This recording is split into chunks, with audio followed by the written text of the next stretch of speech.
subject is. Oh, it looks like he's almost here. I see it's being live streamed, but it looks like he is getting ready to get into talking about sheltering in place. Home is where the stuff is, and that is very true. So, Patrick, wherever you are, feel free to come up and take your center seat. See how I tied that in? Take your center seat, and we'll get started. We still got a couple more minutes and we'll let people settle in and then we'll get started. See, I told you he likes doing 703. I like 705, which is kind of like a nice even little spot like that. But I, he I, likes that 703 business. I want to encourage people to get here on time, but also I watch when the numbers start tapering off. We get a big spike right about 7 and then slow by 7:03 most people are in. Don't need to keep people waiting an extra 2 minutes. Numbers, numbers, numbers, numbers. Uh, Whatever. You able to see my screen, Chin? We do. All right, great. And give everybody about 1 more minute to get in. Oh, and I want to say to Victor Carrasco, who's out there, thank you for actually reading the newsletter. I'm just saying, Patrick, you weren't here for that. I just had to say it. It kind of just like popped into my head. That's Absolute pleasure. that's something that Victor does that I don't. No worries. Don't have Patrick time for loves that. doing that. 100-page newsletter with a table of contents. That's right, baby. And backstory. All right, everyone. Thank you for coming tonight. My name is Patrick Botts Forbes. I am the LAFD CERT Central Bureau Coordinator. Our entertainment for tonight was Chin Tamasangsi, who is our LAFD CERT South Bureau Coordinator. Thank you all for coming. Every Wednesday, third Wednesday of the month, we run these trainings. We vary the topics from beginner to intermediate to advanced, and like to keep things interesting, though we do revisit topics from time to time, especially some of the more important ones that, especially our new members need to revisit, but also just because things change or because if you don't hear it more than once or twice or even 3 times, you miss out a lot and a lot of the skills are perishable. We just came off of this last weekend. We had a in-person drill where we did a incident response team. We set up a staging area, sent out a few teams into the field, and they were given incidents to attend to and bring to conclusion. Those drills we try and run monthly. I think this year we've run one almost every month. I think January or February we had yeah, I think it was February we skipped just because well, we know what happened in February. But that also brings us to this topic. Um in the case of Palisades and Altadena, the Eden fires, um there were evacuation orders issued, and there were evacuation orders issued very quickly after the fires broke out, and then over the next, staggered over the next several hours. Um, but it was very much a fluid situation where they didn't know how quickly that fire was going to spread, and they didn't want to preemptively evacuate everybody, but they did issue warnings. And then at overnight, sometimes 2 o'clock, 3 o'clock in the morning, that's when they actually issued the evacuation orders. And so some people did decide to stay. Um, and when you have a mass evacuation like that, it's very difficult for law enforcement or first responders to forcibly evacuate everybody. But there's pros and cons to that. And unfortunately, some people who chose to stay behind did not survive. I can actually say more precisely, everyone who died in the fire chose not to evacuate or could not be evacuated. So, it is important to know that we're not encouraging people to shelter in place when it is not safe. However, some people returned to their homes before the evacuation orders were lifted, and they were able to stay there without dying. So that it is a balance here.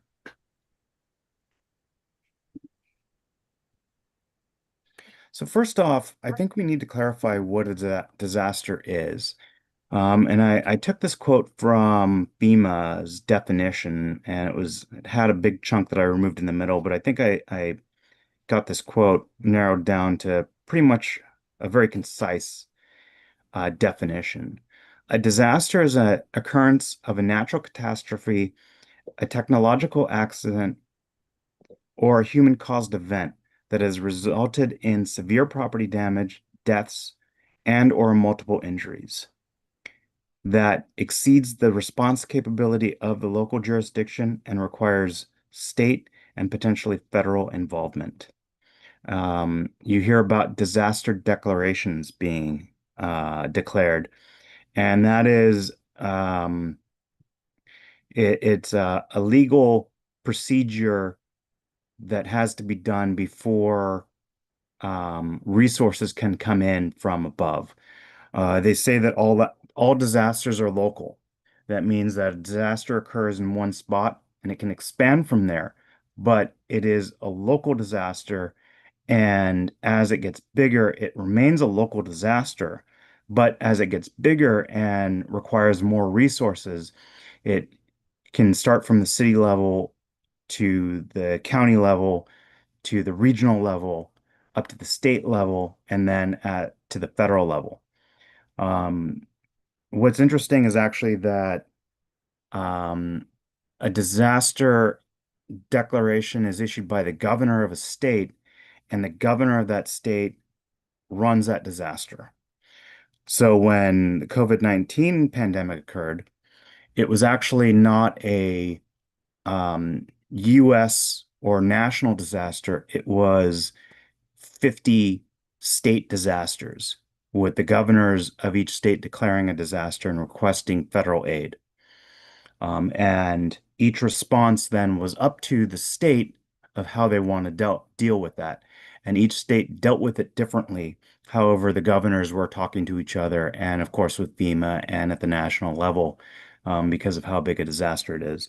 When we have the wildfires here and they quickly turn into state declared disasters, the state is monitoring the situation, and in fact, the federal government is usually monitoring the situation to see if they believe it will reach that level and needs the additional resources.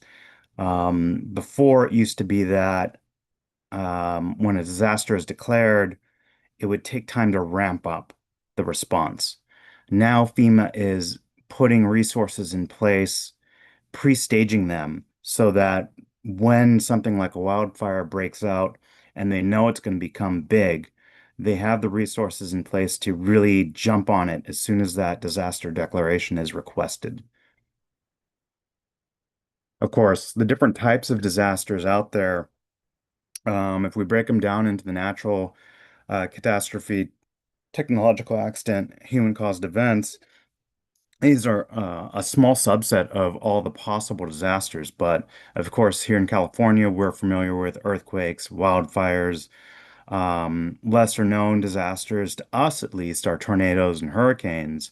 But certainly, if you're in the Midwest, those or in the South or East Coast, you are very familiar with hurricanes and tornadoes. And hurricanes actually spawn tornadoes. I do not know how you people live out there. The fact that the ocean sends a giant wind tunnel, wind cyclone in your direction, complete with flooding and bonus tornadoes, terrifies me. I'll stick to earthquakes and wildfires. Thank you very much. But of course, here in California and the entire country, we're familiar with heat waves and cold waves, blizzards. Not here so much in California, but of course, other parts of the country.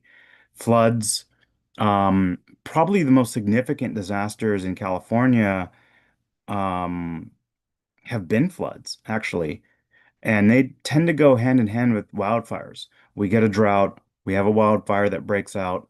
Next rainstorm, all the trees that burn down and the soot from those and the residue from those fires lead to floods. The trees and soil that would hold the water can't anymore, and actually the residue from the fires become like asphalt, and the water just washes off very quickly instead of getting absorbed into the ground. For those in the snowy areas, avalanches can be major disasters. And of course, just in general, weather-related incidents, rain, snow, sleet. What we've been lucky so far is not having solar storms of any massive consequence in at least in our lifetimes.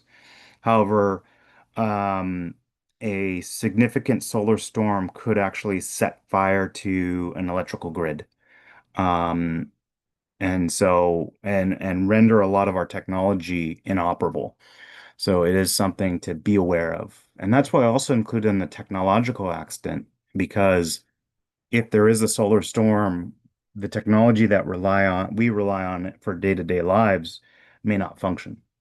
Train derailments, we've been hearing about these in the news, unfortunately, with some of these significantly large trains. We're talking about trains that are over a mile long, um, and they just get longer, and they're carrying who knows what, all types of chemicals and potentially waste and lithium batteries that, when they catch fire, will burn for days, if not weeks, and cannot be put out by conventional water. Chemical spills. We've seen some horrific car truck pileups on the freeway, especially when introducing weather, when you have like black ice on the ground, you can't see it. One person slams on their brakes, does not stop, hits the person in front of them, who then hits the person in front of them, who hits the person in front of them, and suddenly you have 100 cars involved in a pileup that will quickly drain the resources of the responding agencies when you have something that enormous and involved. We just had a boat crash into a bridge um, in on the East Coast, a Mexican sailing vessel crash into a boat or into a bridge. But we also remember a much larger ship crashing into a bridge and causing the bridge to collapse. Plane crashes are fairly infrequent. We say fairly, but they do happen, and these will could easily, depending on where it crashes, um, immediately overwhelm the resources of the responding agencies.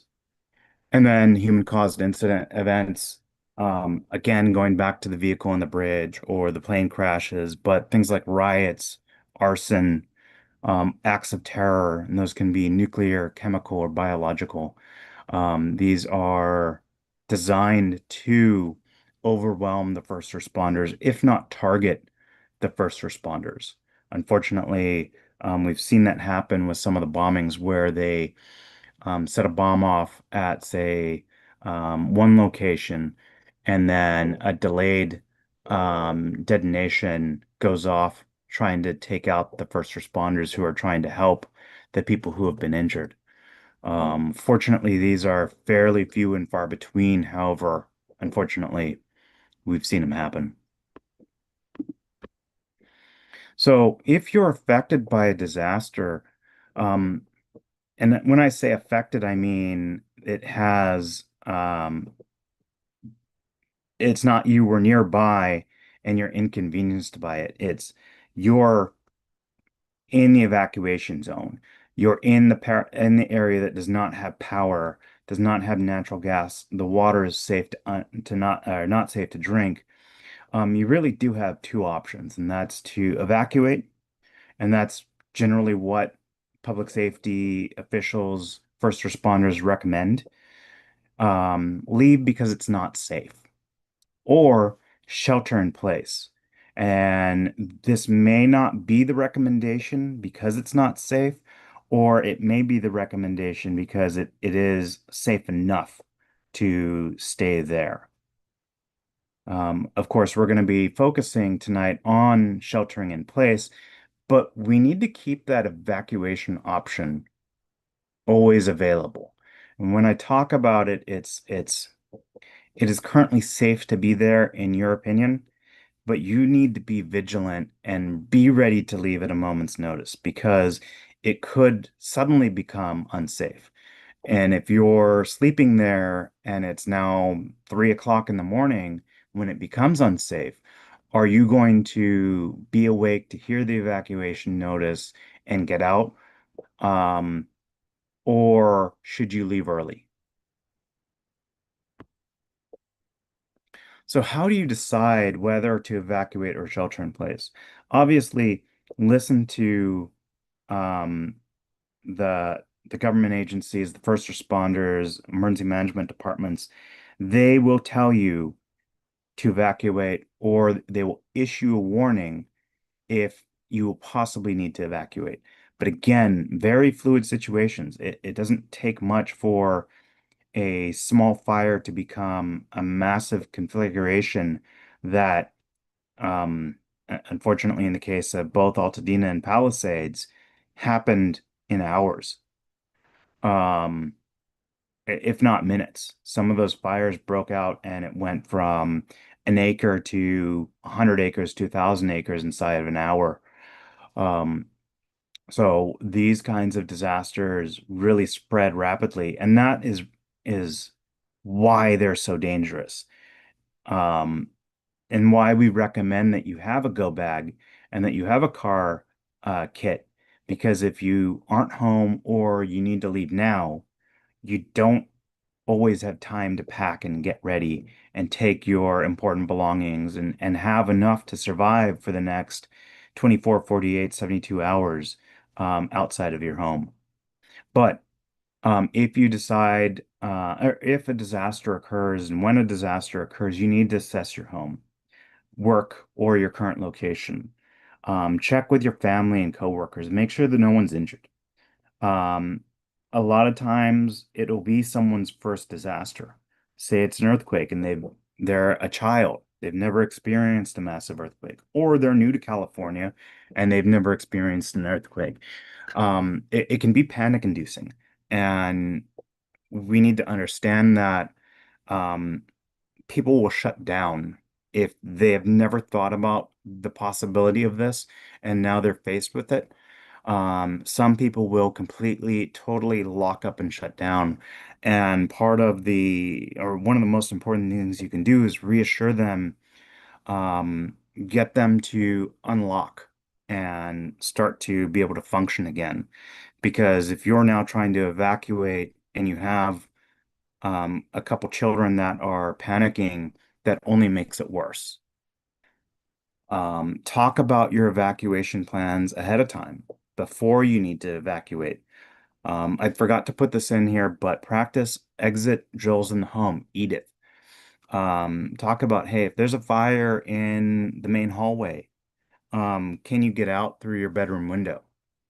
Or are you on the third floor and think about maybe having an emergency ladder that you can kick out through the window and then climb down so you're not dealing with the choice of running through a burning hallway, which is never a good idea, and quite possibly a lethal idea, or quite frankly, jumping out of a multi-story building and either getting severely injured or worse.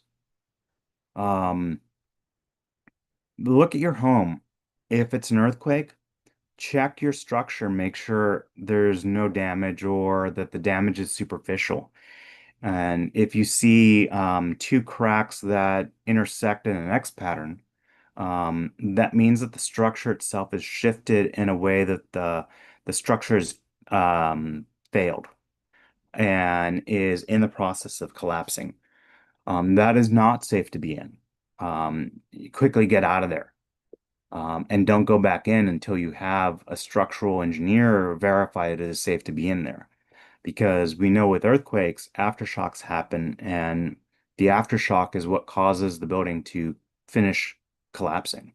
You don't want to be in there when that happens.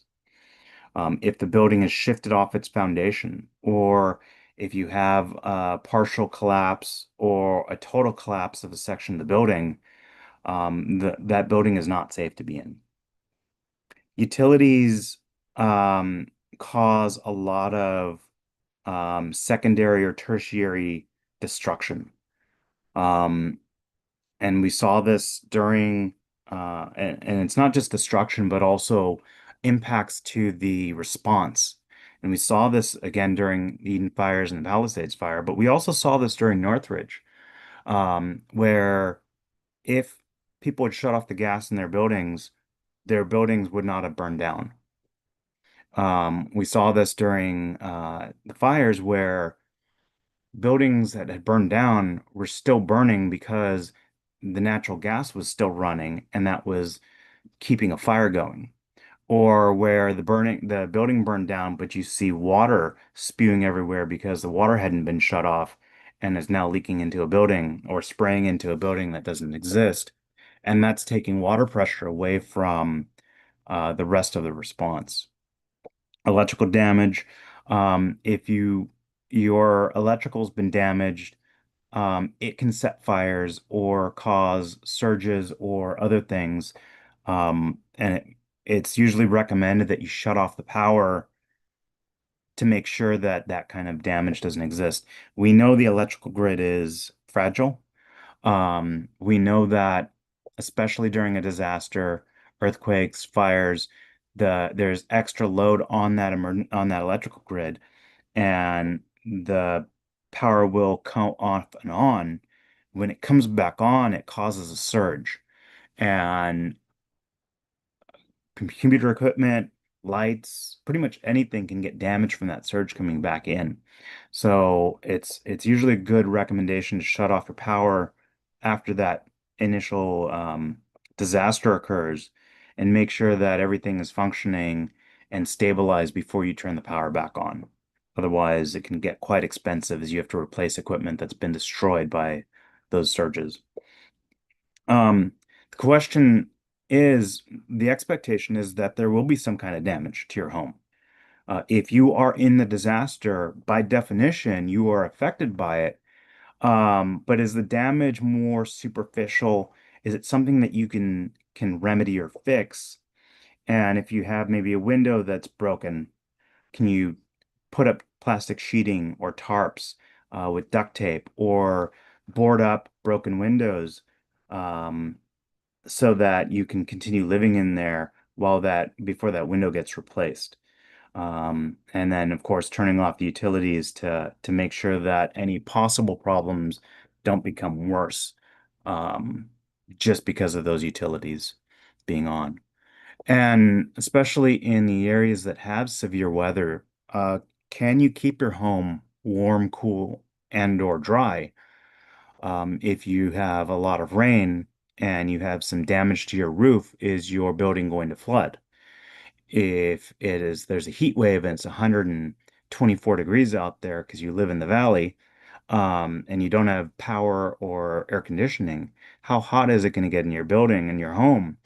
If it's not safe to be there because it's 100 degrees inside your home and you have elderly or you have young children who are susceptible to that high temperature, then you should probably evacuate, or at least you want to consider evacuating to someplace that can be safer. And the same goes when it's, 20 below outside and you don't have heat. It can easily become freezing inside your home. And then even with blankets, it can be very difficult to stay warm. And certainly a lot of people do make mistakes like using a barbecue inside to heat their home when that barbecue doesn't burn. The problem with barbecues and stoves is that they don't burn whatever fuel completely. It releases carbon monoxide and ends up causing people to die from carbon monoxide poisoning because they tried to keep warm using an unsafe method. These are all considerations you have to assess before you decide if you're going to evacuate or shelter in place. You're going to evacuate because it is not safe. It is, you have to leave because staying there could get you injured or could get you killed or your family members killed. And certainly also, first responders will want to save people. That is their primary goal, is to save people. And if you are deciding to stay in an unsafe environment, they now need to decide if they're going to pull resources off fighting whatever disaster it is, fire, flood, tornado, or performing other rescues to rescue you because you decide to stay behind. And unfortunately, some first responders have died because of decisions made by people who decided not to evacuate.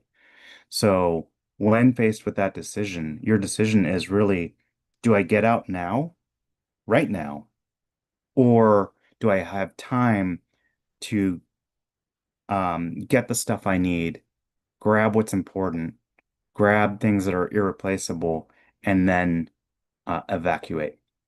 And sometimes, a lot of times actually, we see where people who stay a little bit too long are now caught in a traffic jam trying to evacuate. It's even worse in places that have one way in, one way out. Paradise Fire, there was one way out and one way in, and it was the same route. And first responders are trying to get in while people are trying to evacuate, and you just have a massive traffic jam, especially because people will say if it's um, a two-lane highway, one way in, one way out, people trying to evacuate will take the other lane, and now they're blocking ingress into the area for the first responders. Um, and then makes it worse if, say, you don't have enough fuel, you're stuck in this traffic jam and you run out of fuel, and now your car's now blocking the road because you're out of gas. And that's another thing to keep in mind. I forgot to put it in the slides later, so I'll mention it now, is try and keep at least half a tank of gas in your car or vehicle at all times. Because if you need to evacuate because of a disaster, going to the gas station is not going to be an option. If you are running on fumes and you need to go to the gas station and the power doesn't work, the gas station won't work. You won't be able to pump gas. So it's always a good idea to treat your um, halfway mark on the gas tank as empty and try and fill up before you run out and it's now too late. Um, Things to consider are um, if it's not safe to be inside the house, is it safe to shelter nearby? People with backyards or driveways, it might be safe enough to be in there, but not inside the home, just potentially because of structural damage. Therefore, you don't have to leave necessarily, but at least you, if in case the building collapses on you, you won't be inside of it. Or you're going to go somewhere else. Do you have friends, family? Is there a hotel? Hotels will very likely be completely full. And therefore, if you haven't thought about this, you might be forced to go to an evacuation shelter. And those are set up by the Red Cross and other agencies. Um, but they don't tell you where they're going to be until the disaster is declared and the evacuation shelter is set up. So planning out which evacuation shelter you're going to go to is simply not an option. And the reason for that is that they don't know the evacuation shelters that they have picked are viable. They might have been damaged in the disaster. They might not be kept up and maintained and are unsafe. Or in the case of acts of terror, they might target the shelters too.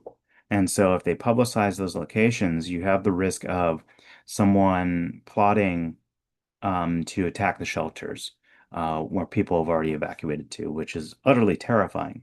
So those are the reasons why they don't let you know where the shelters are until they have set them up and confirm that they are safe and operational. And that's when they're going to put that information out over the radio, across news media outlets, and possibly through cell phone distribution mechanisms.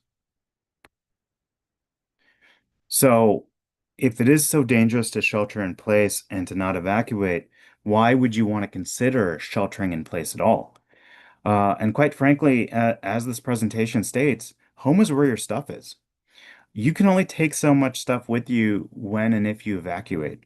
And it takes time to pack everything up and leave with the important stuff. And certainly, you probably haven't thought really what are the key things I want to take if I need to evacuate.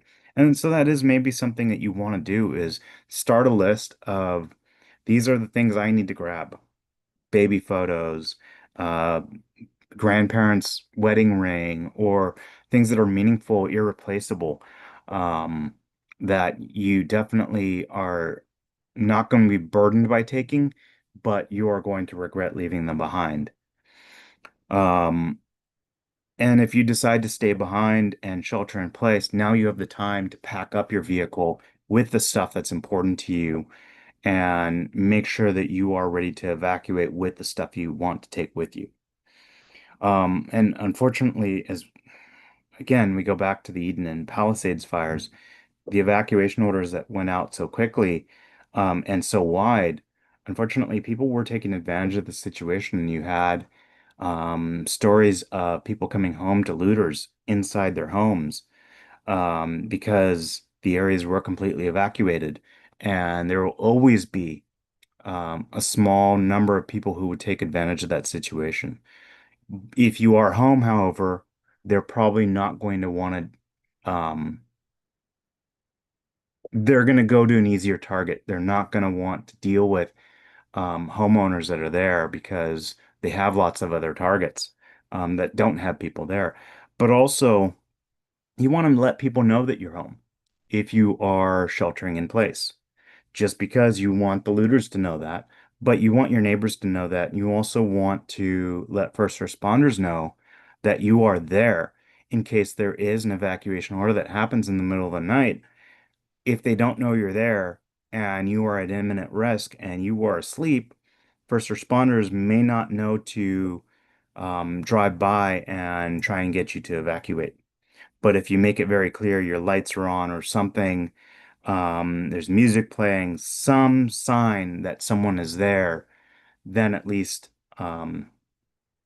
it gives you a little more security in terms of both the looters as well as the first responders. Um, and I again do not recommend this. However, we have heard stories about people who were able to save their homes or save a neighbor's home because they were there. They were able to use a hose to put water on a ember or a spark, take care of a small problem before it became a catastrophe. But we've also had stories of people who refused to evacuate and were found dead, still holding that hose, trying to save their home. At that point, for what? And surely there are probably not too many more gruesome ways to die than to die in a fire. Um, and if they only just decided to evacuate when they had the opportunity to, they would probably still be alive today. So it is always a balance between should I stay or should I go, and the reasons why. And you really, it's a personal decision.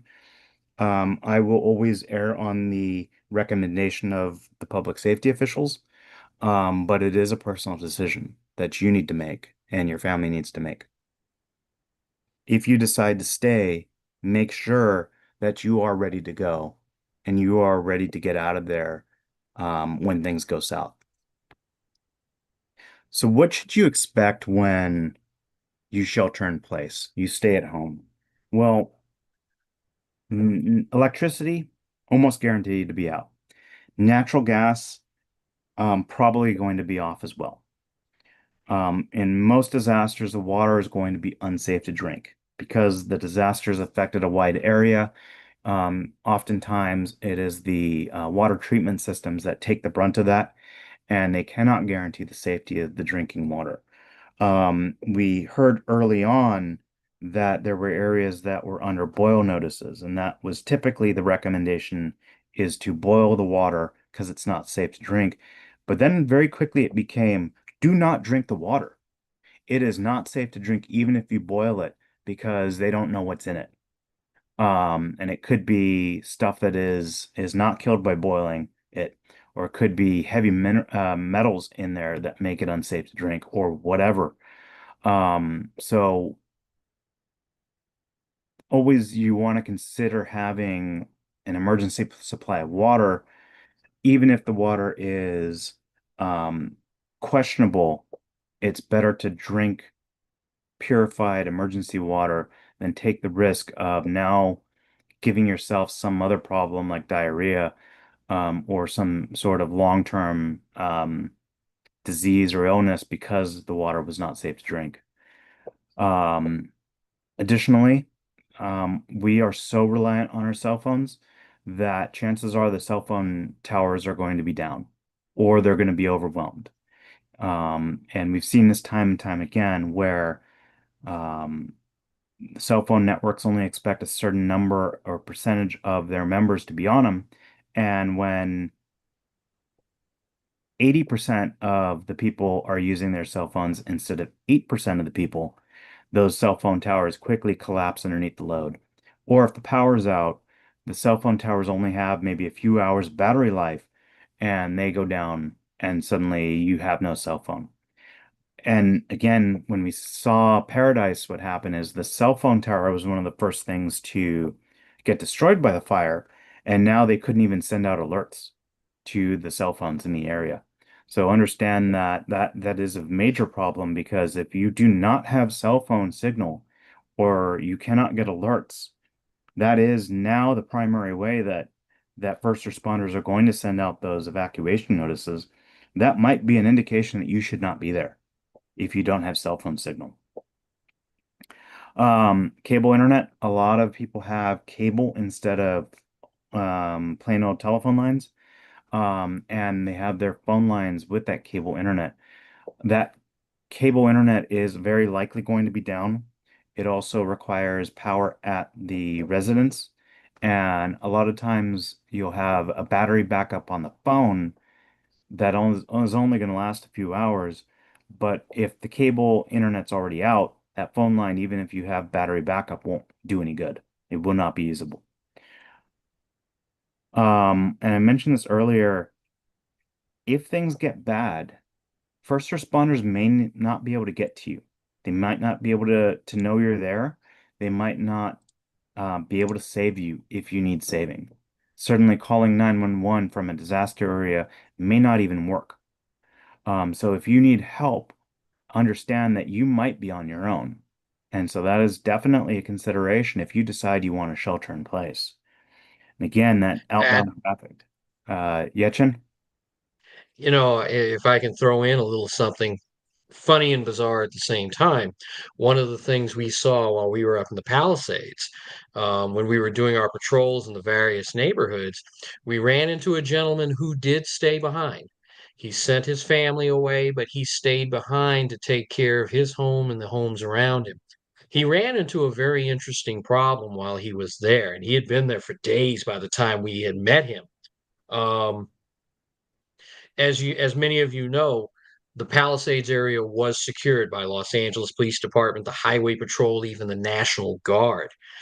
This fellow ran into a problem of where every time he would come out of his house, even if he had an ID and showed that he lived in the area, he was nearly being arrested by all of these entities who didn't want to take a chance that he wasn't a piece of riffraff coming through there.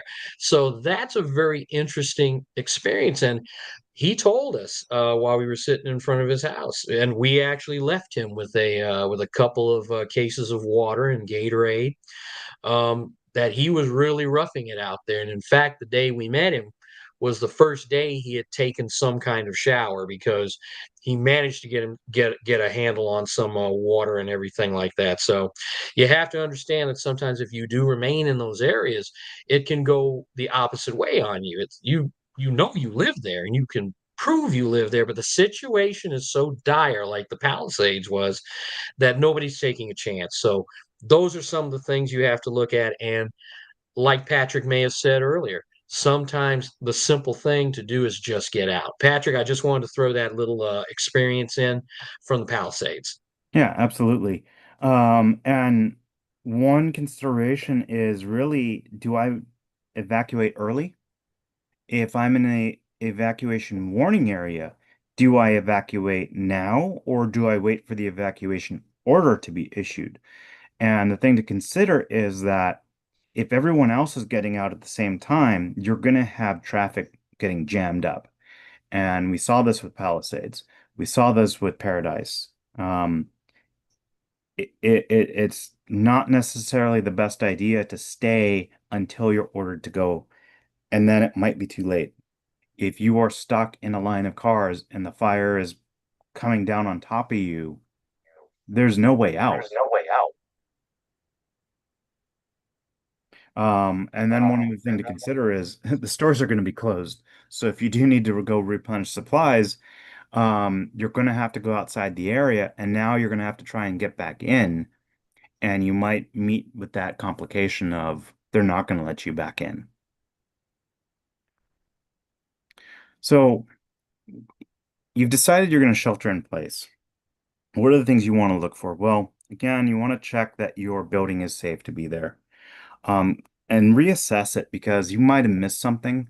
If there's been an earthquake, a pretty severe earthquake, power's out, gas is out, water's not safe to drink or possibly out, and you did a quick survey, you might have missed something. Constantly reevaluate. And then we know that major earthquakes do come with a lot of aftershocks.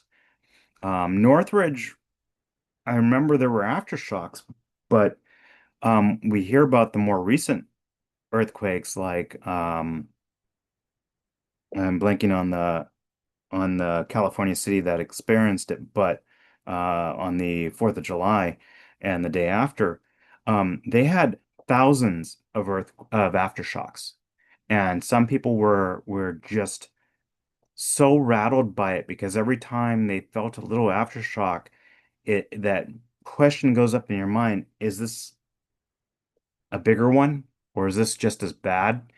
And it can really cause you to stress out when you're getting these little jolts um, several times an hour. But that can cause additional damage to the building. And so you really need to continually reassess the building and make sure it's safe to be there because if it's not, the building collapsing on top of you, it may take days for first responders to get to you if you're still alive in it. Um, Check your appliances, especially with earthquakes. Appliances have a tendency to move away from where they're supposed to be or fall over. And especially with uh, stoves, ovens, dryers that have gas lines, they can yank on the line and cause a gas leak. Now, what you can do is you can shut the gas off at the wall, and maybe you're going to be fine and not have a leak. But unless you actually check all your appliances, you might not realize that there's a gas leak, and suddenly you have a problem. Same thing with water. You might have something like a washing machine or a refrigerator pull away from the wall, and now you have a water leak inside of your building, um, which can quickly become a flood and certainly ruin other parts of your home. So, if needed, be ready to shut off your utilities. Um, Check your gas. That's the first one that you want to look at. Check your home if you smell gas. If you see wavy lines, you hear a hissing sound. Natural gas actually has no odor. They inject the odor that we recognize as natural gas, the smell of rotten eggs, into the natural gas so that you can smell it. Look at your meter. If you see the dials spinning rapidly, means you have a gas leak somewhere. And you're probably, if you can't turn it off at the appliance level or behind the appliance, you're going to have to shut it off at the meter. Or the gas company may eventually, hopefully at some point, decide to turn off your gas for an entire area. And they're not going to turn it back on until they confirm that um, you do not have any leaks and they know where all of your pilot lights are so they can light them and not have a problem later. And this may take days, weeks, possibly months, depending on how large an area it is. So once that natural gas gets turned off at the meter, it's off for good until the gas company can turn it back on again. So don't proactively turn off your gas. Turn it off if you think you have a leak or you know you have a leak. Turning off the water is also, I had mentioned earlier about if your building's not there and the water's still on, you have a massive water leak, and that now drains water for the responders as well. But usually, especially in an earthquake, um, water lines run parallel to sewer lines in the streets. And if you have a water line break, you probably have a sewage line break, and now you have contamination of the water supply. To make matters worse, if you have a water leak outside of your building, it can actually drain the water out of your building. You have a substantial amount of water in your walls, but also if you have a hot water tank, I'm not talking about the instant ones, I'm talking about the big 30, 40, 50-gallon ones that can service your entire home. If you turn off your water at the entrance to the home, the water inside your building is preserved. You can access that water tank, or you can access the water in your walls, and that is safe to drink if you can get to it fast enough after the disaster occurs. We talked about um, electrical surges coming through. What happens is, at least with the Los Angeles DWP system, is if a large-scale power outage occurs, they will try and bring the power back up. I believe it is 2 or 3 times. So have power out, and then a few minutes later, power will come back on. It'll cause another short or something will happen, and the power will go out again. And then it will try and come back on at least one more time before it gives up. And those surges of power can be very devastating. And certainly if you're trying to clean something up, electrical line is down, it you think it's dead, there's a very good chance you could get electrocuted by that just because the system is trying to reset itself. And this is all automatic. So it is a very good idea to turn off your power at the breakers. And you want to turn off from small to large. So all your small breakers first, then turn off your larger breakers. And then when you turn power back on, do it in reverse. And that reduces the chance of a massive surge causing a problem. Um, a lot of times, especially in an earthquake, you're going to have things that fall over, bookshelves, cabinets, appliances, TVs, you name it. They're going to not be where they were originally. And so when you're home and you decide you're going to shelter, now's the time to upright them and stabilize them. Make sure that there's nothing trapped underneath it, especially a kid or an animal, pet, and start to clean up broken glass. We know that there's going to be a lot of broken glass after an earthquake. So now's the time to start cleaning that up in case you need to get out fast. You don't want to be running over that broken glass or having to navigate um, things that have fallen on the ground or are blocking the hallways.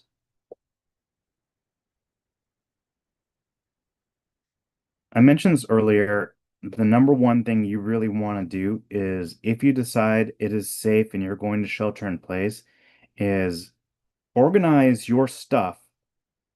Um, because A, it's probably scattered around the home. You possibly don't have an entire room or closet to store all of your emergency supplies in.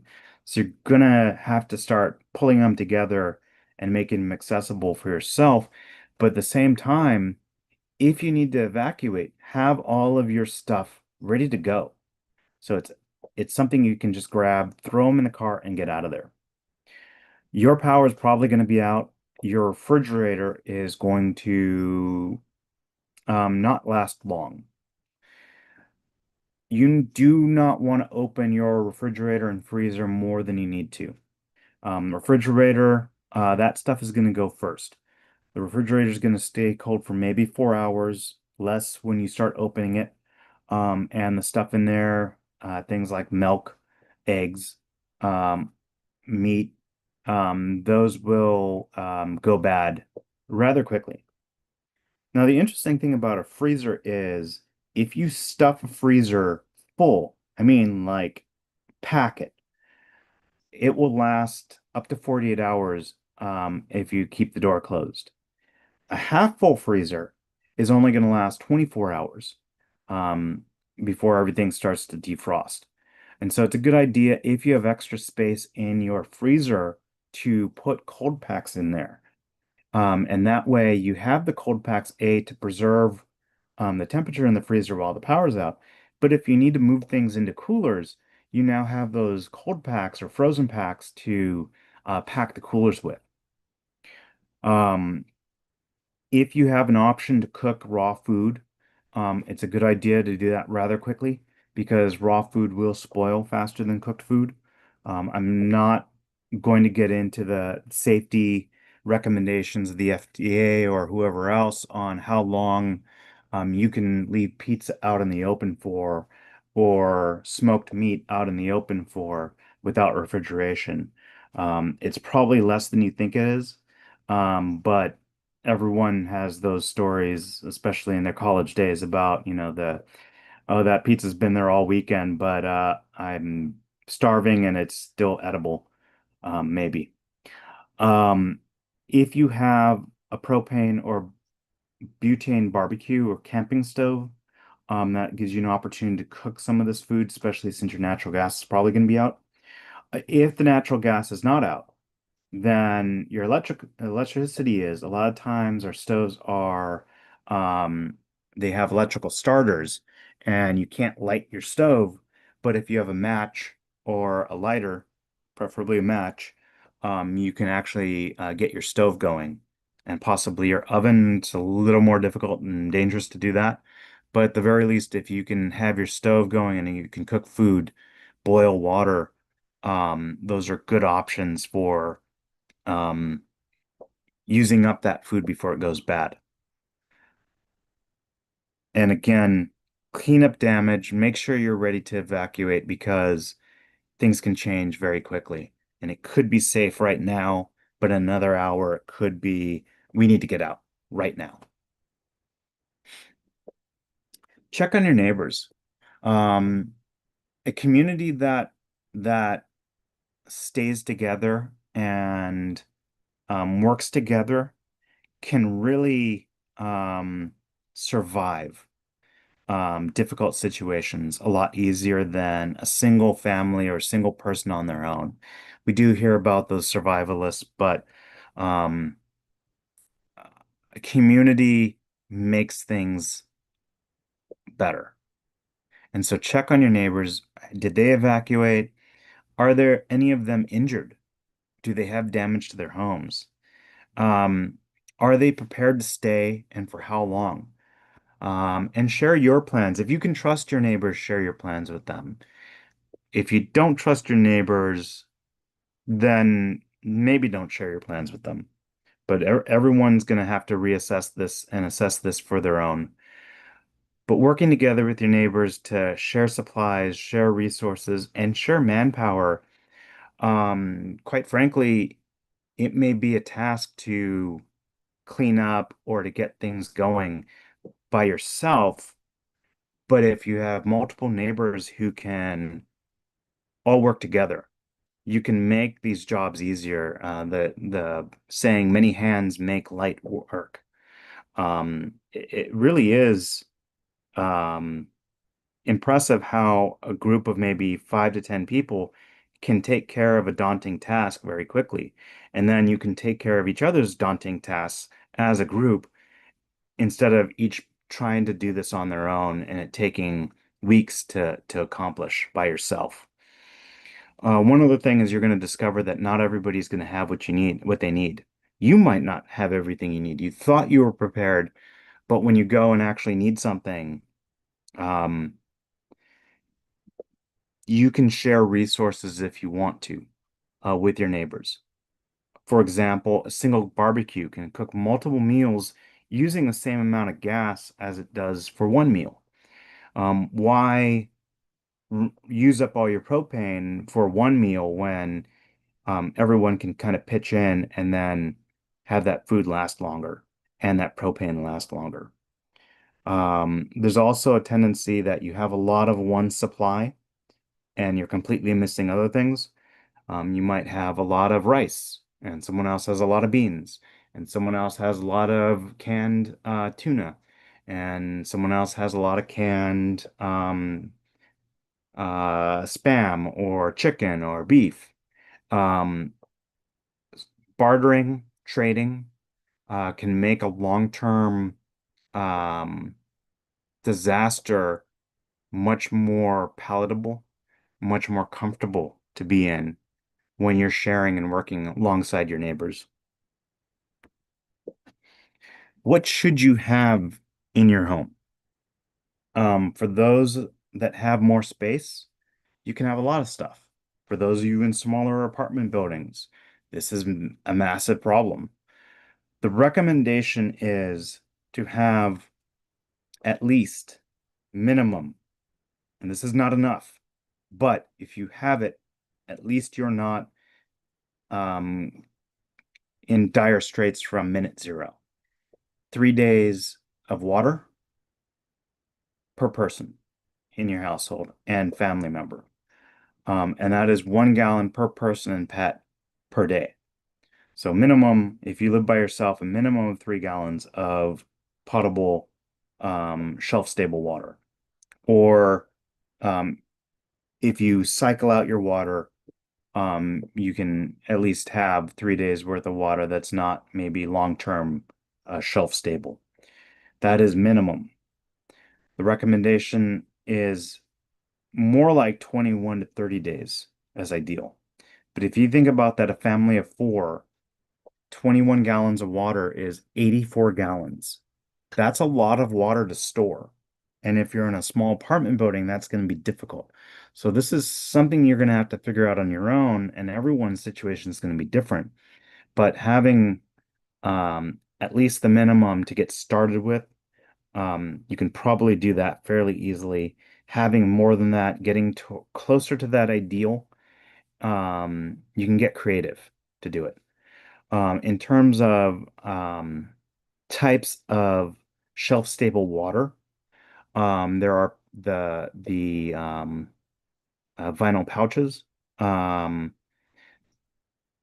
those pouches of water last about 5 years. The water doesn't go bad, but the packaging does. The container does. And so it's guaranteed safe to drink for 5 years from the manufacturer date. Beyond that, you start taking risks. And you always want to assess your supplies. If the water looks cloudy, if it smells like mildew, has something growing in it, it's not safe to drink. Don't even consider it. You might go, oh, but I've only had this water for 6 months. It got contaminated somehow. Don't do it. You will regret it. Boxed water. I haven't seen this as much lately, but generally a 5 or 10 year lifespan. Like I think a carton of water, like a juice box, but water. The bottled water, the heavier plastic ones, can last 20 years. The bottled water you buy at the store, the disposable bottles, those maybe 6 months, depending on how you store it, maybe longer, because it becomes risky after that. And then canned water, and they look more like soda cans or number 10 cans that you need a can opener to open. Those can last up to 50 years. If you want to fill your own water, they sell these, you've seen the blue barrels before. You fill it with water, you add water treatment to it, and then you seal it. And it should last you 5 years. And then you have to empty that water, clean the barrel, refill it, and then another 5 years. Make sure you store your water off the ground. No matter what kind of container it's in, plastic barrel, plastic jugs, metal cans, whatever.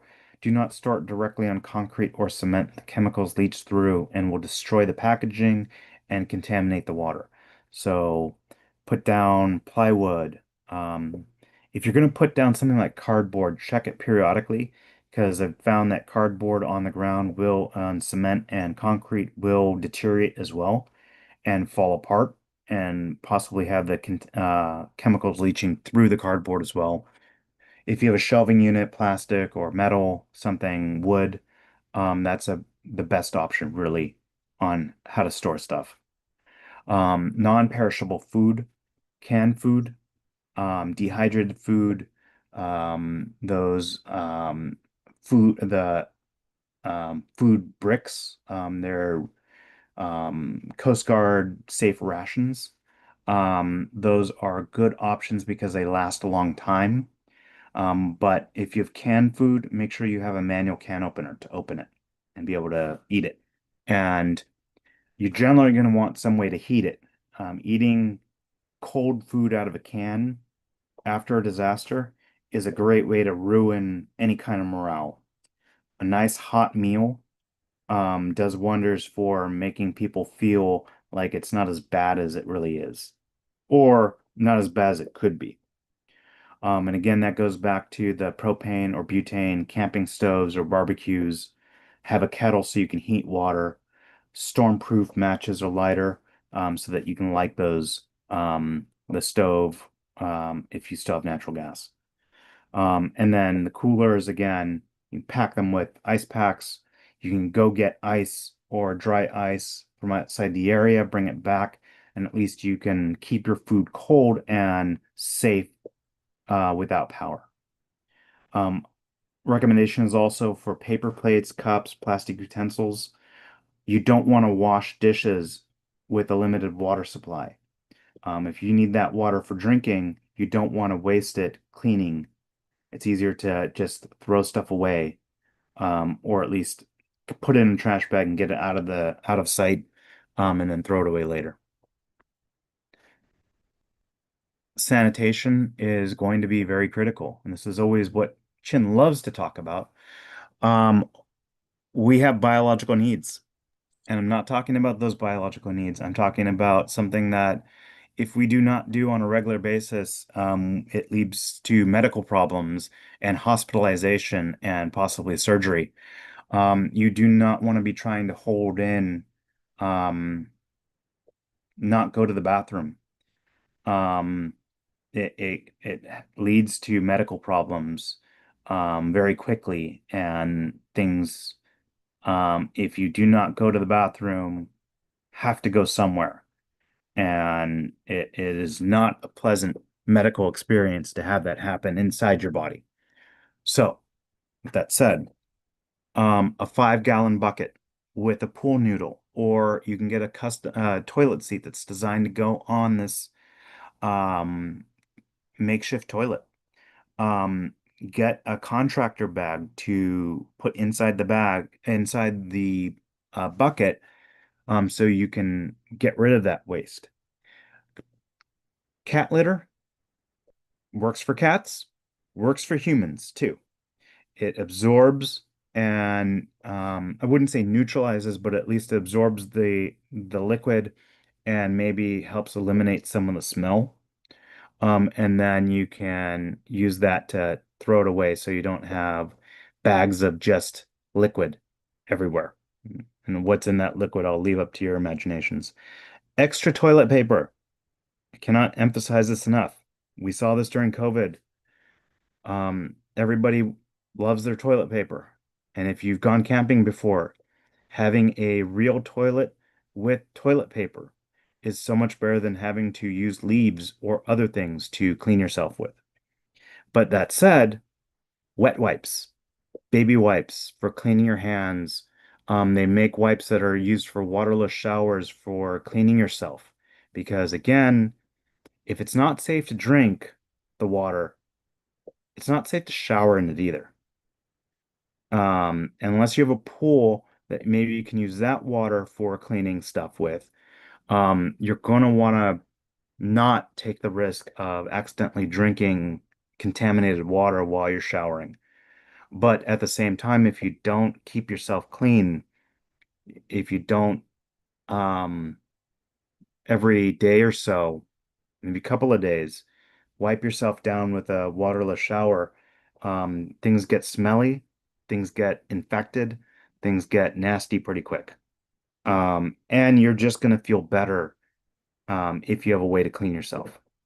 And again, if this is one of the worst experiences in your life, just being able to have a hot meal, just being able to clean yourself is going to do a lot of wonders for your morale and the morale of your family.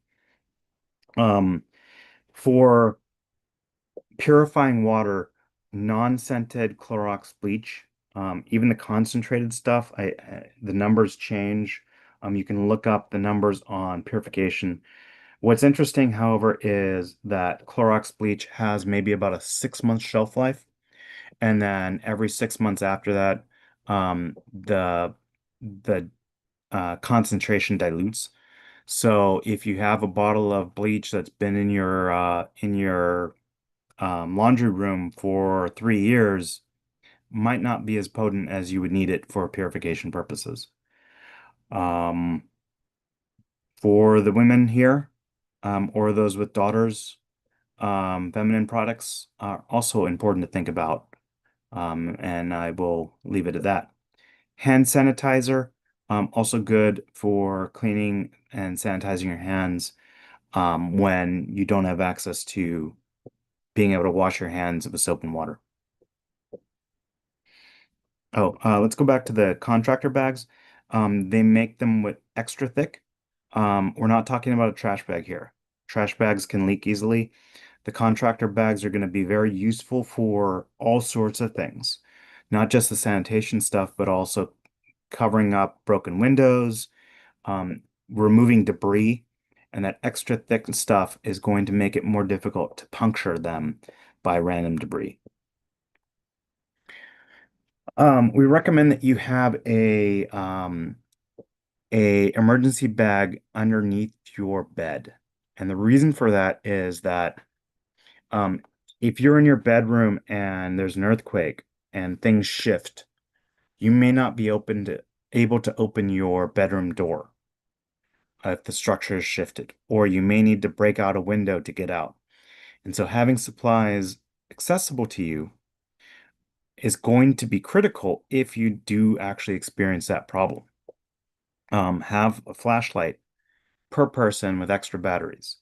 And this is a general recommendation, but having it in your under the bed bag is going to be the best place to have it when the power's out at 3:30 in the morning and you now need to see what's going on.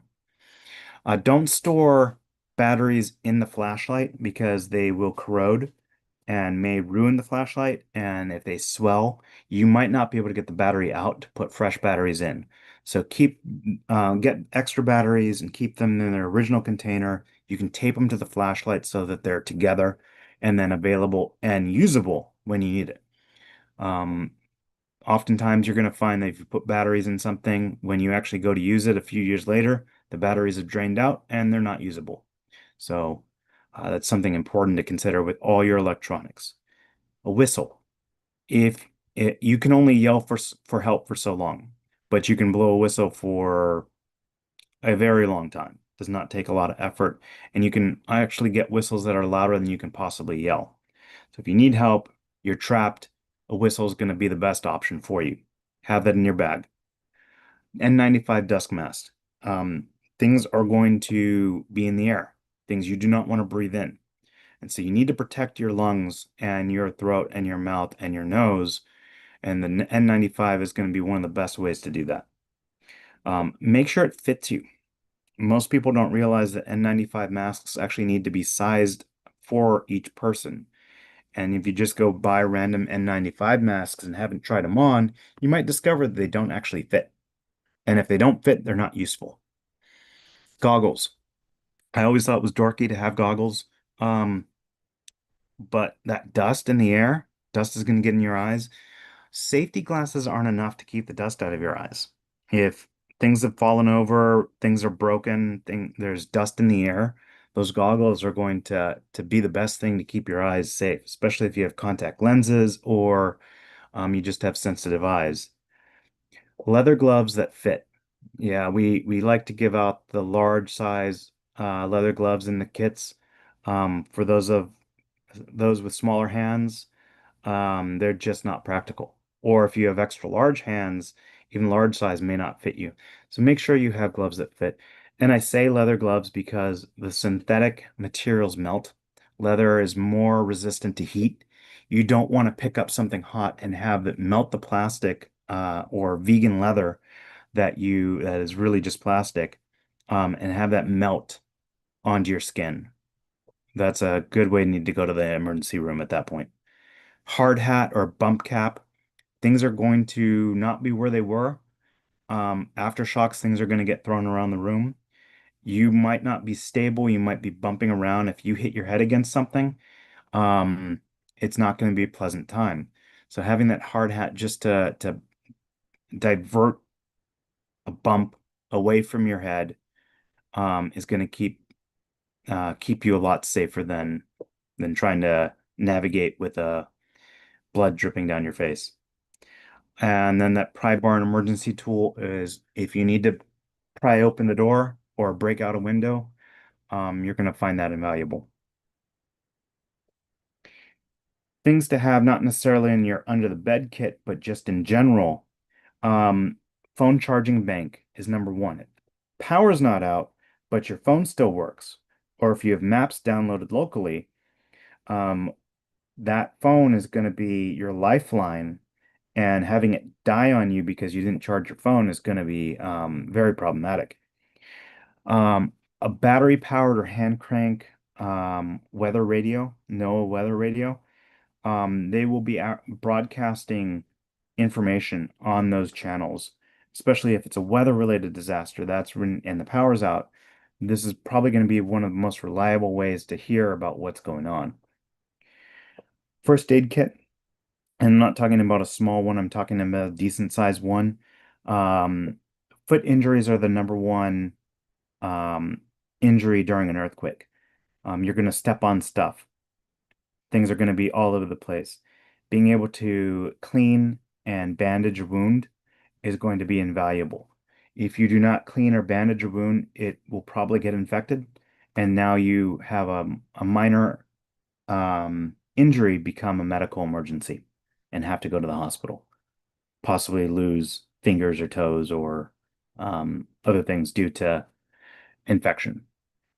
If you take medication, prescription medication, see if you can get a 30-day supply. Talk to your insurance, talk to your doctor, talk to your pharmacy. It's generally allowed.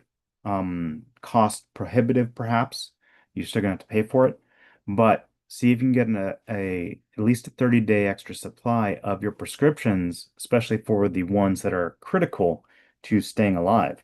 If you're diabetic and you're insulin dependent, having an extra supply of um, insulin and a way to keep it cold, you're not necessarily going to be able to go to the pharmacy down the road and fill this. Don't let yourself, don't let the 30-day supply go bad on you and expire, but also don't get in the habit of going into that 30-day supply without replenishing it. That is for an emergency. Rotate through it so it doesn't go bad, but make sure you maintain that extra supply and don't get lazy and go, oh, I'll fill it in a couple weeks. I have the extra days. That's when the earthquake's going to happen. Over-the-counter drugs like pain reliever, Advil, Tylenol if you're on aspirin, um, anti-diarrheal, anti, and going back to that contaminated water. This may save you from having a major problem, having that antidiarrheal, antacids, laxatives for the other reason. If you take too much of the antidiarrheals, you might have a different problem. Um, I put an asterisk here because this can also go in your Go kit. Um, and so you don't necessarily need to have two of these, but if you have a Go kit ready to go, Go bag, You can have this in there and then access it when you need to if you decide you're not evacuating. Plastic sheeting, tarps, scissors, duct tape, um, tools such as wrenches, pliers, hammers, nails, screwdrivers, pry bars, um, two by four or plywood, things you can sheets of wood you can put up. This is how you're going to fix some minor damage to your building or windows and keep you able to stay in there um, after the disasters occurred and until you can get those repairs done. Fire extinguishers are critical. If you can put out a small fire before it becomes a big fire, you can save your home. If you wait too long to put out a small fire, you cannot put out a large fire. The saying is two is one is none. Generally speaking, these things work. However, sometimes they don't. Or you haven't checked it, you haven't taken care of it, maintained it, and now you grab the fire extinguisher and it has no pressure. But you have a second fire extinguisher, and now you can at least put out that fire. Make sure the fire extinguishers are accessible from everywhere. Generally, a hallway or the entrance of a room is one of the best places to have it. If you have a fire extinguisher all the way on the other side of your kitchen, and there is a fire on your stove and the fire extinguisher is on the other side of that fire, it is very dangerous to try and cross in front of the fire to grab the fire extinguisher to put out the fire. But if it's at the entrance to the kitchen and accessible, you can use it. Also, maybe don't spray a fire extinguisher into an oil fire. It will just cause that fire to spread everywhere.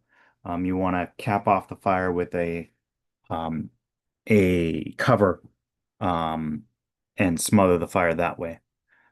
Battery powered lanterns. If the power's out for days, if not weeks, your flashlights are only going to do so much good. You can have some of these battery powered lanterns can last on low power, they can last weeks. They can also sometimes charge cell phones too. So look into that because having light at night is not only a creature comfort, but it's also a safety measure. Because if you have these lanterns spread across your home, someone looking for an easy target is going to pick the place that is dark and not decently lit up. Weather-related issues, of course, if you can't heat your home and it's freezing cold outside. When I say freezing cold, I'm Southern California, so anything under 60 is freezing cold to me. People from Tennessee may have a completely different opinion of what freezing cold is. But um, a sleeping bag per person, pretend you're camping. A sleeping bag can get you down to decent weather, especially if your house is not that cold. Warm blankets, instant hand and feet warmers can do wonders for preheating a bag or a sleeping bag, and just ha holding those. Again, the creature comforts. If you have small kids that are panicking and they're freezing and shivering, it's that much worse. But if they hold on to a hand warmer and you have a foot warmer inside their shoes, it's that much better. Small denominate cash. Power's going to be out, internet's going to be down. You're not going to be able to charge using a credit card or your tap to pay on your cell phone or smartwatch. Um, Buying needed supplies is going to cost hard, cold cash. But this is not the time to have $150 bills. You want to have ones, fives, tens, maybe 20s. Um, I can guarantee you, even though it's illegal, you walk up to someone who's selling water and you have a $50 bill on you, and that's all you have, that water is going to cost you $50 because suddenly they can't make change for a 50. So you want to make sure you have those smaller bills. 300 is just a number. It's going to be a personal decision how much you can afford to keep. That's going to be different for everybody. $1,000 is probably too much. $10 probably not enough. So somewhere in the middle, what you can afford to safely put away, put aside for an emergency fund in cash. But also bear in mind that if somebody breaks into your home and steals it, that money's gone. So it's a balancing act here.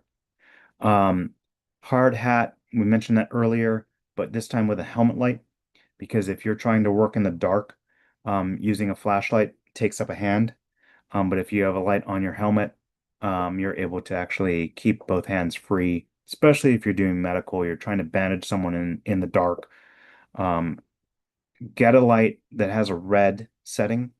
Shining a 100 lumen white light into someone's eyes is not fun and will also take away your night vision as well. So that red light really helps preserve your night vision. Family two-way radio service radios. These two-way radios, FRS radios, are great for communicating across short distances and with your neighbors, especially if you have a fairly organized neighborhood. Turn your radios on, have a channel, start talking, find out how bad it is, and if you need help or if something's going down, and you all need to go out and deal with it as a group. Especially if you have younger children, having card games, board games, a deck of cards, puzzles, books to keep them occupied, their iPad's probably not going to work. And keeping your iPad charged, is going to take power away from having your cell phone charged. So, um, let them entertain themselves, but keep them entertained because you don't want to be dealing with a screaming kid who's panicking, while you're trying to take care of other emergencies as well. In a camping tent, sometimes it's not safe to be inside your home, but it's safe to be outside. And a camping tent is going to provide shelter. In terms of what these supplies look like, you don't necessarily need the biggest, best tent, most expensive tent. Pup tent that can hold one person, shelter one person, a tube tent, which you can quickly put up just to keep the weather off of you, a small two-person tent.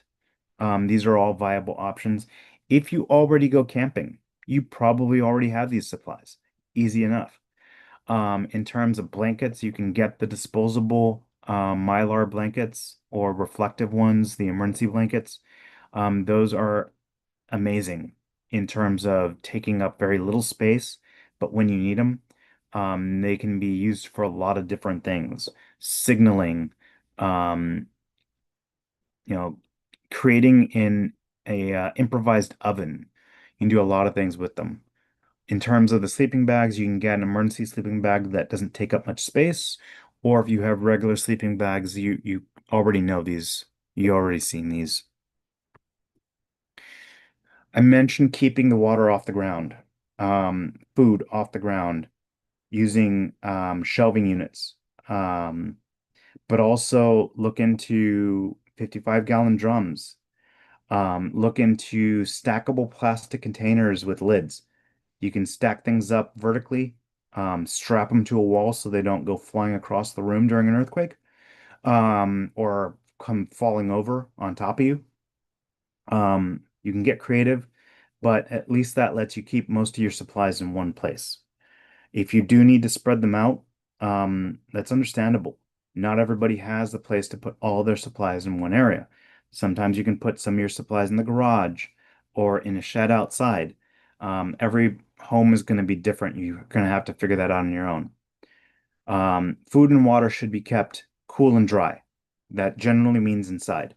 If it's 90 degrees outside and you have a metal shed, it's going to be 100 degrees inside. If you live in the valley and you get those 120-degree temperature days, again, don't know how you people live in the valley, you do not want to eat the food or drink the water that's been stored out there for 3 or 4 years in that kind of heat. I'm going to show you a chart that came off the back of one of an MRE. But generally speaking, stored at 70-degree temperature, MREs can last 5 years, probably longer. But that is what the manufacturer says they can do. Dehydrated food can last up to 30 years. Again, kept at normal temperatures, at room temperature. If you have it in a car or if you have it in something that regularly gets hot in an attic that gets to 120 degrees during the summer, that food's going to last a lot less time. Be say the deterioration actually is the number of calories that they're capable when you cook them, how much calories you get out of them. Plus, they can also go bad. Um, my recommendation, however, is not necessarily the MREs or dehydrated food, but the normal food you eat, if you have canned food or you have shelf-stable food that can last a couple of years, that is part of your normal diet, part of your kid's normal diet, is so much better to have more of than food you've never tried before. And now, for the first time in an emergency, you're going to try to figure out how to cook dehydrated food or how to heat an MRE and find out if you can even tolerate the taste of it when everything has gone bad, um, and your situation is grim. Every time you go to the market, buy a little bit extra. Don't go overboard. You don't need to go buy $1,000 worth of food today or tomorrow, but you can buy an extra can and start building up an extra reserve so you have 2 to 3 weeks of extra food in your pantry. Don't let it go bad. It's already the stuff you normally eat. Just rotate through it and then restock it when you go back. Once you have that 2 to 3 weeks worth of food, extra food, then you don't need to keep adding to it. Just replenish normally and then cycle through the stuff so it doesn't go bad. Um, the hotter it is, if you look at an MRE, if it is 120 degrees, that MRE will last a month before it goes bad. That's what it's rated for. But if it is 50 degrees, it can last 60 months. So again, you want to keep your food, no matter what it is, canned food included, inside where it's cool and dry. Cans food will rust. If you open it and it smells bad, it's cloudy, something is off, throw it out. Don't take the risk of eating something that's contaminated and can possibly cause you to need to go to the hospital. A lot of the MREs, they come with a lot of the MREs do not come with heaters. The heaters are a reactive material like the hand warmers. You put a little bit of water, and it generates a large amount of heat and steam and can heat up um, your meal. It's very cool. But a lot of them can't ship with it for shipping purposes.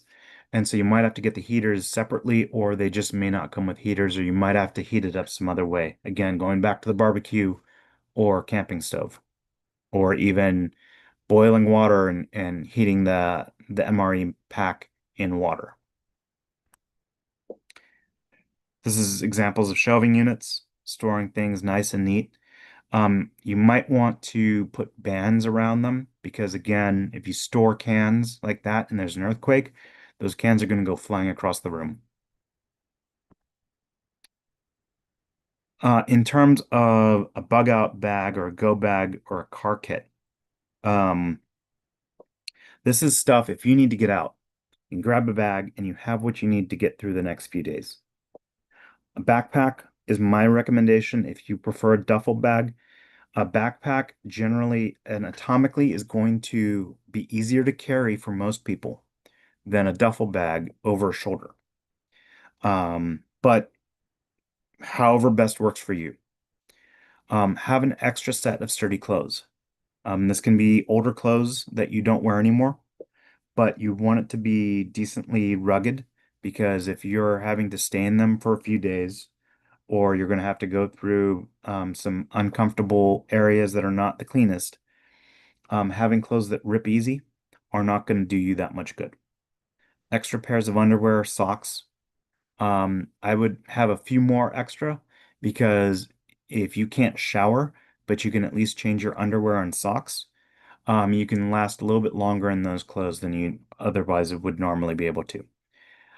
Closed-toed boots or shoes. boots being preferable because they're generally a little bit more rugged. If you have older sneakers, um, they may burn out on you pretty quickly if you try and walk in them for a good amount of time.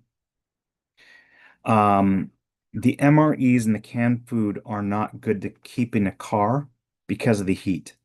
However, U.S. Coast Guard approved emergency food bars are designed to be temperature insensitive. They're designed to be in life rafts that have that are open to the elements, or it could be 100 degrees out, or it could be 20 degrees, and they can withstand those, or even freezing, and they're able to withstand those swings in temperature. They're generally good for about 5 years, same as the emergency water pouches. It's good to have a few of those in your bag as well. And again, those can also generally be safe inside of a car. Um, another N95 mask, because if you're outside your home and you're experiencing dust, again, after an earthquake, there's gonna be a lot of dust in there, or a wildfire, there's going to be a lot of ash in the air. Another whistle, leather gloves. Whistles are cheap, leather gloves are cheap, real leather gloves that fit. Two-way radios, flashlight, glow sticks. Those are all good things to have in your bag in case you need to get out or need to get home. Car kit can also be a get home bag. Sometimes there's been times where a fire has blocked a freeway and people have had to evacuate their cars, go back to the nearest exit, and then go home. New York, power outage, bridges closed, um, or closed open, and people had to get out and walk home. Having this bag with supplies is gonna help with that. This is probably where you want to store your emergency cash. Somewhere you can grab it and go. Um, that first aid kit, again, this is probably where you want to store that with your medications. Here, I would also keep important copies of important documents for identification, birth certificates, passport, the deed to your home, insurance documents, bank accounts, stored in a waterproof pouch, or an electronic copy on a USB stick or in the cloud. Remember, these are things that criminals would love to get their hands on for identity theft. So you have to be careful about this because if somebody grabs this bag and has all this information, they have everything they need to steal your identity. But if there's a disaster and you need to prove who you are and what you have, these are the documents you're going to need. Again, going back to those wet wipes, toilet paper, feminine hygiene, have a roll of toilet paper. You can remove the inner core so it collapses down. But that roll of toilet paper in your bug out bag, you're going to find that it is going to be quite useful if you need to, use the bathroom on the side of the road. The American Red Cross has a great document called 21 Weeks to Prepare. It is in Spanish and English and probably other languages. This is, again, you don't want to just go out and buy thousands of dollars worth of stuff. Take your time, buy a little at a time. And it helps you keep track of the bare minimum necessities that you can add to your kit so it doesn't become a burden. Hopefully, you will never need to use this stuff. If you never need to use it and you spent a lot of money on it, that that's a waste. But if you do need to use it and you have it, it's going to be invaluable. And again, you're going to have to customize a lot of this stuff to your own needs. Babies, baby food, baby formula, diapers, extra water. Understand that a lot of the dehydrated food requires water to rehydrate. And if that's coming out of your drinking water, you need more than just that 1 gallon of water. Seniors might, or people with medical issues might need oxygen, walkers, diapers, just like babies, hearing aids, extra medications, glasses. If you usually wear contact lenses, do you have a spare pair of glasses in your go bag? You might need them. Pets, pets are family. So you want to take care of them just as you would a child or any other family member. And then keeping your kids entertained. Recommendation is to, um, during daylight saving time, I know we keep voting to get rid of it, but it's a great twice a year to go check on your supplies, check on your kit, make sure if things have changed, update your kit. You have new important things or things that you want to make sure you take with you in the case of a disaster. Now's the time to think about it. Twice a year. So, if you need to evacuate, how are you going to be able to evacuate and when are you going to decide to be able to evacuate? Monitor the news, monitor the radio, monitor TV if you have it, monitor internet feeds on your phone. That may be the best opportunity to find out how bad things are getting and that it's time to go. Be ready to evacuate at a moment's notice. If things get bad or you just don't feel safe or you get a bad feeling, listen to it. Time to go. Evacuate before everyone else does. You don't want to be in that traffic jam when everyone else is trying to evacuate because they all heard the same thing you did. Get out early. Park facing out. If you normally drive directly into your garage or your driveway and now you need to back out, it is that much more difficult to do it quickly and rapidly and in panic when the fire is coming down on top of you. Park your vehicle so that you can drive straight out and go. Important documents, irreplaceable items, make sure those are ready. Make sure that they're packed in your car, ready to go. You don't have to think about it. Plan your evacuation route. Hopefully you have more than one, so plan a backup route and plan an additional backup route because if the fire is where your evacuation route is, now you have to take time to figure out, okay, now what? How do I get out of here? Because I can't go that way. Now is not the time to figure that out. Where are you going to go? You're going to go to a hotel, you're going to go to family, friends, have those plans ready, have those relationships ready.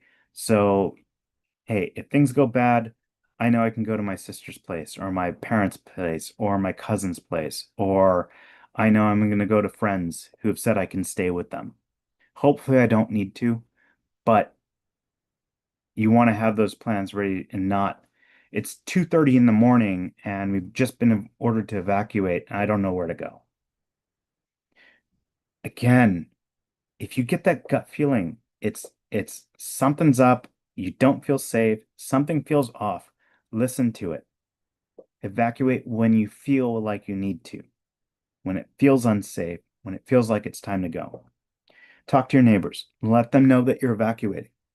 If you hear the evacuation notice, go bang on your neighbor's doors and say, "Hey, are you awake? Let's go. Everybody out. We're going here. I want to make sure you guys are going as well." You don't want to find out when you get home after evacuating that your neighbors didn't because you didn't wake them up and they never got out. And now it's too late. Before you leave, shut off your natural gas, your power, and your water. If your home is destroyed or damaged, that just makes the problem worse if those utilities are still on.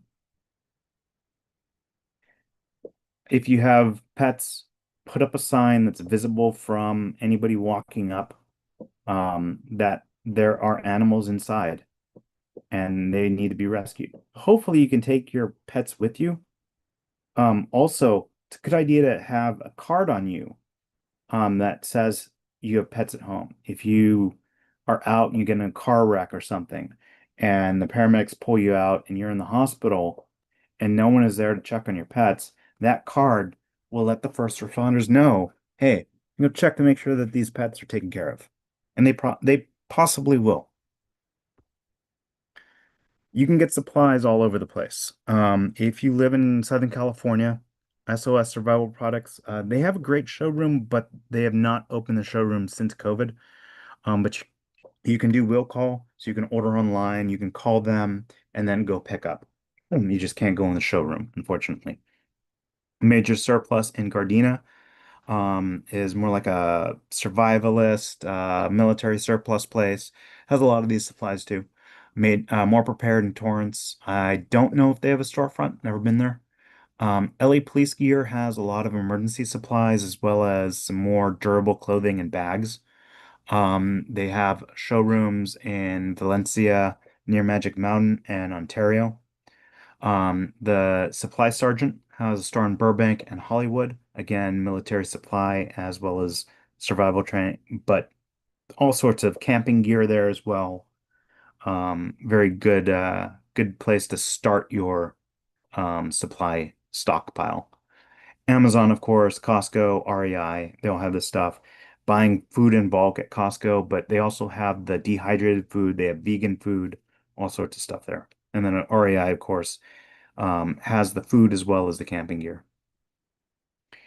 Training, for those of you who have not taken the Community Emergency Response Team training yet, this is training put on by the Los Angeles Fire Department. The actual firefighter teaches the class 17 and a half hours of training, going over disaster preparedness, fire safety and utility controls, how to shut off your utilities, disaster medical operations, how to triage multiple injuries, do basic disaster first aid like splinting, stopping bleeding, light search and rescue, what to look for to tell if a building is safe to enter, what to look for when you know your building is not safe to be in.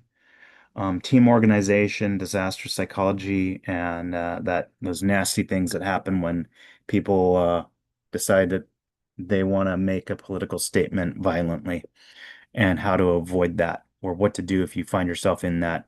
You can go to cert-la.com/eventbrite. Oh, not .com, just /eventbrite. Apologize for that. Or just go to the cert-la.com website and you can look at the classes that are scheduled across the city. So that was a lot. But any questions?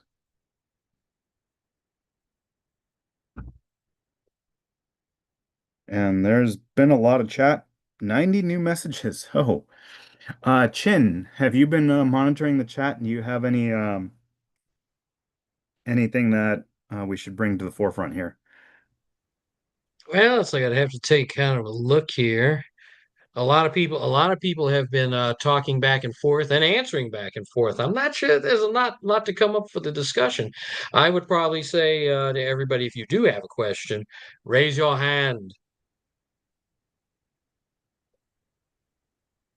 Someone's asking about nuclear acts of terror. It's the rule of thumb. Um, if you can cover it with your thumb, um, you're far enough away. If it is bigger than your thumb when you're holding at a distance, you are too close. Get away from it. Go upwind. Um, up. I'm blanking on it. What is it, Chin? Upwind, uphill. Uphill and away from the event. Yeah. Unfortunately, there's really not too much if you find yourself in a nuclear incident that you can do. Just get away from it. That's all you should do. In most terrorist situations involving dirty bombs, it's like there's no way you can be a part of that. Just get away. I have people agreeing with me about my take on tornadoes being stupid and things that should be banned.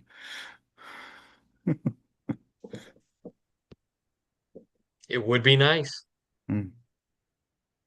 Yeah, living in tornado country and living in a mobile home seems like inviting um a Dorothy effect. Maybe you'll end up in Oz. Elisa, or Elsa? Hi. Yeah, Elisa, thanks for this. I kind of asked and got an answer in the chat, but I'm curious. I haven't gotten any ham radios. I haven't gotten into ham radios or even the regular walkie-talkies because I've heard that living in a city you don't get very good reception. And can you say anything about that and what you suggest or how to go about that? Yeah, absolutely. We recommend everybody have FRS radios just because they are easy to use and common, and they all work together, generally speaking. Um, but yes, there are a lot of people that have ham radios, especially kids. Um, and um, and Chin can attest to when they do their radio net. Sometimes the channel they're using is quite saturated with other people talking on it. But we still recommend it because when things go south, being able to communicate and having a common communication protocol is good. If you decide you're going to get more advanced, then getting your ham license and getting a ham radio, you have access. There is, if you live in LA or even in other metropolitan areas, there are repeater systems out there for disaster communications, and they are managed and run by volunteers, and they have power and all sorts of stuff designed in theory to survive the disaster. In theory, being that a lot of times they haven't been tested in a real disaster. So everything is theoretical until you actually use it. And, But and oh, whenever you get a yeah, chance. go ahead, Chin. I was going to say to Elisa, it's like there are some limitations to radio and FRS, GMRS.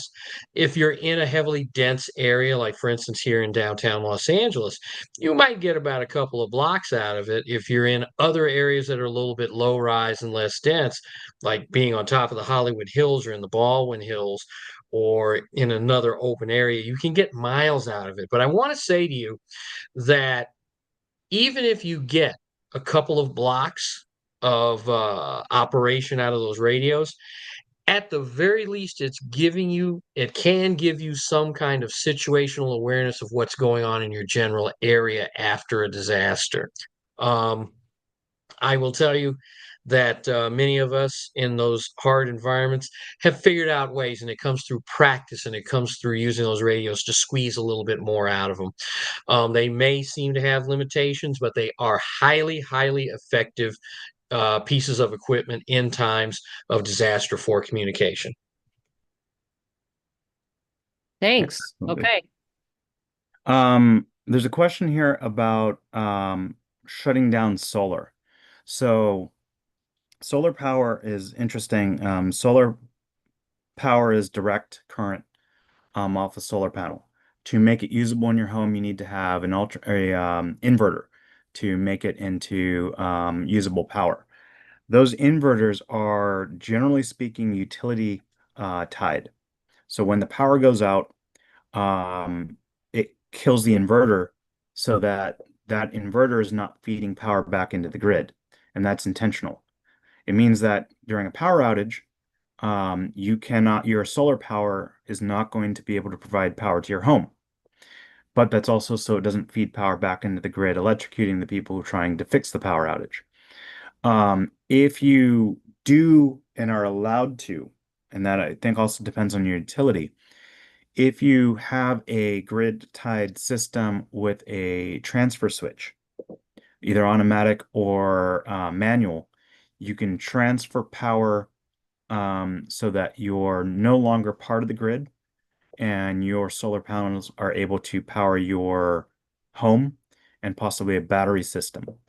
But those have to be permitted and approved and installed professionally so that they will only function when the grid is out, and they will separate you from the grid so that they don't electrocute anyone working on the system. Oh, and one more thing, Patrick. Our Mhm. fire departments are on that same learning curve.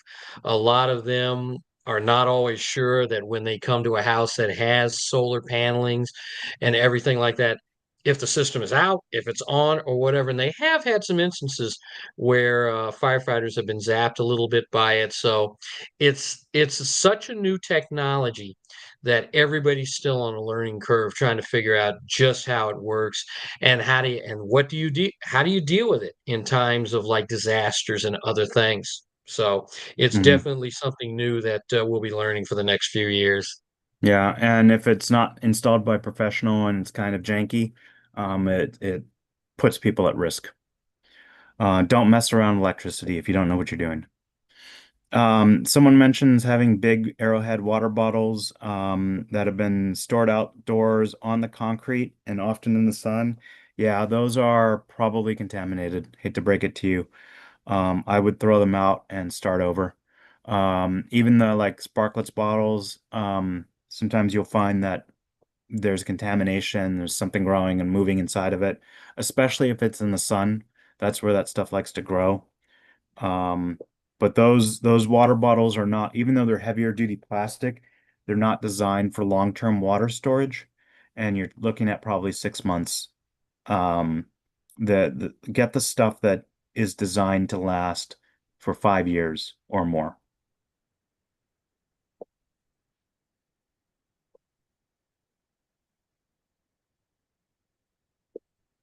And then yes, also store it inside, cool and dry, out of the sun. Anything in the sun is going to deteriorate faster, just because the ultraviolet rays will tends to eat things. Um,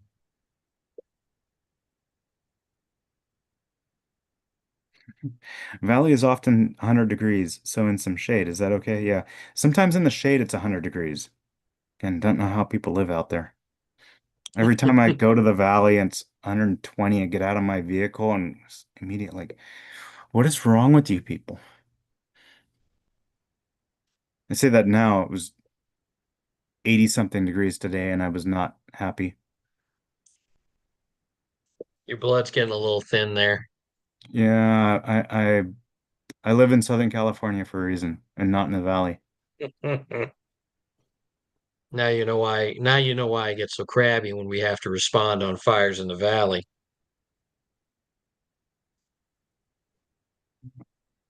Where to buy a pry bar, could not find at Home Depot, no worker could tell me. SOS Survival Products sells them. Home Depot does too, I'm sure. But and they have emergency tools that have like multiple things. It's a pry bar, um it's got the water shut off tool, gas shut off tool. Um That particular tool, the brand name is the On Duty tool.